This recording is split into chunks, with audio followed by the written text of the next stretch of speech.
Court ரெக்யூர்மெண்ட்டில் 10th standard education குவாலிஃபிகேஷனில் உள்ள போஸ்டிங்ஸான examiner, reader, senior bailiff, process server, process writer, junior bailiff, xerox operator, lift operator இந்த மாதிரி 10th குவாலிஃபிகேஷனுக்கான போஸ்டிங்க்கு ரிட்டன் எக்ஸாம் எழுதி அதுக்கான மார்க்லாம் பார்த்துட்டு செலக்ஷன் லிஸ்ட் என்று சொல்லக்கூடிய ஷார்ட் லிஸ்ட்டுக்கு வெயிட் பண்ணிட்டு இருக்கீங்க பார்த்தீங்களா? அவங்க எல்லாத்துக்குமே ஒரு ஹாப்பி நியூஸ், மகிழ்ச்சியான செய்தி தான் பார்க்க போகிறோம்.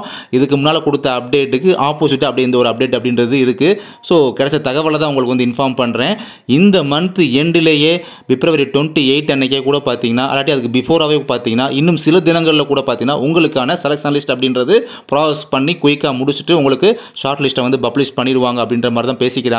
பிகாஸ் என்ன ரீசனால பார்த்தீங்கன்னா, இதுக்கு முன்னாடி உங்கள்கிட்ட சொல்லியிருப்பேன், இந்த OA காப்பி ஸ்டண்டர் இந்த மாதிரி 8th குவாலிஃபிகேஷன் போஸ்டிங், அதுக்கப்புறமா எழுத படிக்க தெரிந்தால் போதும் கேட்டகரியில் உள்ள மசால்ச்சி, வாட்ச்மேன் இந்த மாதிரி போஸ்டிங்ஸ் பார்த்தீங்கன்னா மார்ச் மந்த்தில் அந்த ப்ராக்டிக்கலுக்கான ப்ராசஸ்லாம் அவங்களுக்கு போகும். ப்ராக்டிக்கல் டெஸ்ட்லாம் கண்டக்ட் பண்ணுறாப்புல இருக்காங்க. அப்போ பார்த்தீங்கன்னா இந்த எக்ஸாமினர் பெயிலிஃப்லாம் பார்த்தீங்கன்னா இவங்களெலாம் April 1st வீக்கில் தான் அவங்களுக்கு செலக்ஷன் லிஸ்ட்டு எதிர்பார்க்கலாம். எப்போ April 1st வீக்கில் செலக்ஷன் லிஸ்ட் எதிர்பார்க்கலாம் அப்படின்ற மாதிரி சொல்லியிருந்தேன். பட் அப்படியே ஆப்போசிட்டாக பார்த்தீங்கன்னா February 28 அல்லது 28 பிஃபோராகவே பார்த்தீங்கன்னா கூடிய சீக்கிரமே ஷார்ட் லிஸ்ட் வந்து இவங்க வரப்போகுது எக்ஸாமினர் பெயிலிஃபுக்கு அந்த மாதிரி சொல்கிறேன். என்ன ரீசன் பார்த்தீங்கன்னா, இந்த மாதிரி இந்த OA, மசால்ச்சி, வாட்ச்மேன் இந்த மாதிரி ப்ராக்டிக்கல் டெஸ்ட்லாம் உள்ள போஸ்டிங்ஸ் இருக்குது பார்த்தீங்களா? அவங்களெலாம் பார்த்தீங்கன்னா அடுத்து ப்ராக்டிக்கல் கண்டக்ட் பண்ணுறதுக்கு மார்ச் மந்தில் வந்து சென்டர் வந்து கரெக்டாக கண்டக்ட் பண்ண முடியலை. அந்த இஷ்யூ அவங்களுக்கு இருக்குது. ஏன் பார்த்தீங்கன்னா அந்த பிகாஸ் மார்ச் ஏப்ரல் மந்தில் பார்த்தீங்கன்னா ஸ்கூலுக்குலாம் பார்த்தீங்கன்னா ஆனுவல் எக்ஸாம் இருக்கிறனால அவங்களுக்கு வந்து கரெக்டாக அந்த இது சென்டர் கிடைக்க மாட்டேது. அந்த ஒரு ப்ராப்ளம் அவங்களுக்கு போயிட்டு இருக்குது. அதனால் பார்த்தீங்கன்னா ப்ராக்டிக்கல் எக்ஸாம் வந்து கண்டக்ட் பண்ணுறதுல கொஞ்சம் ஸ்ட்ரகிளில் ஃபேஸ் பண்ணுறாங்க.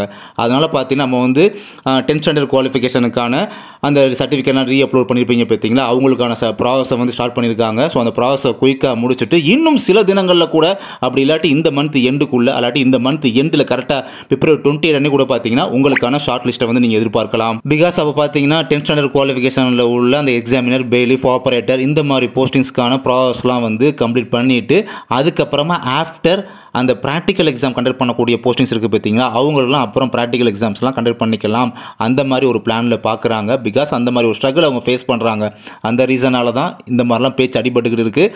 அதனால் பார்த்தீங்கன்னா அப்புறம் இன்னொரு விஷயம், எக்ஸாமினர், பெயிலிஃப், ஆப்ரேட்டர் இந்த மாதிரி போஸ்டிங்கில் உள்ளவங்க இந்த செலக்ஷன் லிஸ்ட்டு வந்ததுக்கப்புறமா செலக்ஷன் லிஸ்ட்டில் நேம் உள்ளவங்க பார்த்தீங்கன்னா நீங்கள் வந்து அடுத்து CV, அதான் சர்டிஃபிகேட் வெரிஃபிகேஷன், இன்டர்வியூ இதெல்லாம் அட்டன் பண்ணுறதுக்கான ப்ராசஸ் வந்து பார்த்தீங்கன்னா மார்ச் மந்த்லேயே அந்த மார்ச் மந்த்தில் இந்த CV, இன்டர்வியூலாம் அட்டன் பண்ணி முடிச்சுட்டு அதுக்கப்புறம் ஃபைனல் லிஸ்ட் ஒன்று விடுவாங்க பார்த்தீங்களா? அந்த ஃபைனல் லிஸ்ட்டையும் பார்த்தீங்கன்னா அந்த மார்ச் மந்த்துக்குள்ளே பார்த்தீங்கன்னா அந்த ஃபைனல் லிஸ்ட்டையும் பப்ளிஷ் பண்ணிடுவாங்க. அந்த ஃபைனல் லிஸ்ட்டில் நேம் உள்ளவங்களாம் பார்த்தீங்கன்னா நீங்கள் வந்து ஏப்ரல் மிடில், அதாவது சித்திரை மாதத்தில் பார்த்தீங்கன்னா சித்திரை மாத துவக்கத்தில் கூட பார்த்தீங்கன்னா சித்திரை மாதத்தில் கண்டிப்பாக நீங்கள் வந்து அப்பாயிண்ட் பண்ணி நீங்கள் ஜாயின் பண்ணி அங்கே போஸ்டிங்கில் போய் உட்கார்ற மாதிரி. ஸோ அந்த மாதிரி ப்ராசஸை குயிக்காக முடிக்க போகிறாங்க.